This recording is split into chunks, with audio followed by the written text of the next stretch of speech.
My story is about how a 20-year-old white kid who grew up in Los Angeles learned about the depth of prejudice experienced by black people in the South in the 60s. When I was quite young, when the subject of black people came up, my dad and my uncle, I suppose, were my primary male role models. The N-word was used. I don't remember the context in which it was used, but it was used, and I could tell it wasn't a flattering term. Later on, my dad, when I got old enough, I would go down to my dad's cafe. That was our family source of income. He had a cafe in an industrial part of Los Angeles.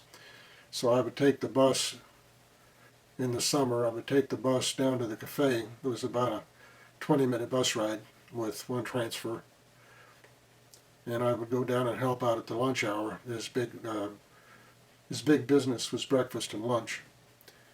And I would help get there about 10 o'clock. I would help with the morning dishes and help with the lunch hour rush. And then I'd hang around after and do the after lunch dishes. Well, of course, there would be black people and white people there that would show up. And these black people were customers, and they were to be treated with respect, just the same as everyone else. And so this created kind of mixed messages for me at first, that they were like everyone else. So that kind of reset my feelings about black people and white people and brown people and everybody else, because they were all customers to be treated the same. Then in my late teens, I acquired a taste for jazz. And so in my ham shack out in the backyard, I had an FM tuner and a little amplifier, and I would listen to jazz music on 105.1 on the FM dial in Los Angeles. That was the local jazz station. And most of the, if not many, if not most of the well-known jazz musicians were black. And for better or worse, and because I was tall and maybe a bit overweight, I could pass for 21 at 18. And so I'd go down to the Lighthouse Cafe in Hermosa Beach or Shelley's Manhole in Hollywood and listen to well-known black jazz musicians such as Miles Davis, Ramsey Lewis, Roland Kirk,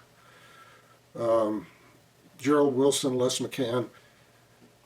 So on May 11th, 1966, on the day of my 20th birthday, I was inducted into the Armed Forces of the United States, or as it was known at the time, I was drafted. And this was before the time of the draft lottery. And as luck would have it, when I was in basic training during the selection and testing process, somehow they took electronic technician and turned that into electrician. And I was assigned to a construction engineer battalion that was reforming as an OJT electrician. OJT means on-the-job training. And went to Fort Knox, Kentucky until the battalion got up to full strength.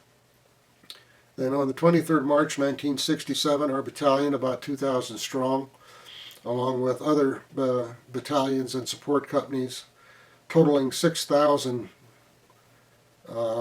troops, got on a boat and sailed under the Golden Gate Bridge on our way to Vietnam, where we arrived 23 days later.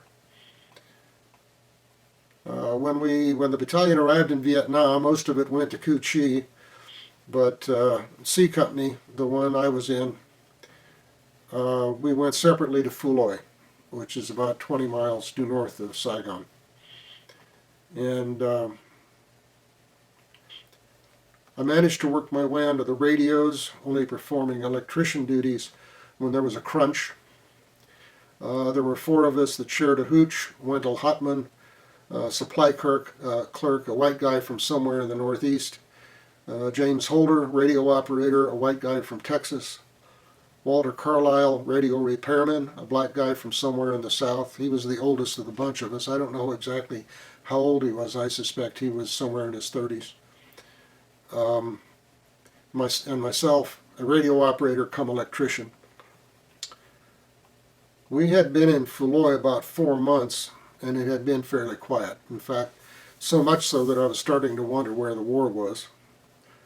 I had had the 6 p.m. to 6 a.m. shift on the radios that week. Carlisle and Holder drank fairly heavily, Carlisle more so than Holder. Then it happened, we got hit. I don't recall the time, but it was sometime quite late at night. Rockets and mortars started coming into the immediate area. I could hear rocks and dirt falling on the tin roof of the orderly room. I put on my steel pot and flak jacket and ran outside and into the bunker that was adjacent to the orderly room about 10 meters from our hooch. I could hear Holder yelling in our hooch, "Carlisle, wake up, Carlisle, wake up." I climbed out of the bunker and into the hooch and yelled, "Holder, grab his feet." And so Holder and I unceremoniously drug him out of the hooch and pushed him down into the bunker, and I jumped in on top of him. Keep in mind that it was very dark outside, even more so in the bunker. All of this happened in a matter of a few seconds, certainly less than a minute. Later that morning, we were all out milling around assessing the damage, and Carlisle came up to me and said, "I'd like to thank you for what you did last night." I said, "What are you talking about?" And he said, "Well, where I come from, they wouldn't have done that." And I was absolutely stunned. I didn't know what to say. I could not imagine that someone would not help another who was in potential mortal jeopardy based upon the color of their skin. I could understand how someone would not get out of that bunker for anyone.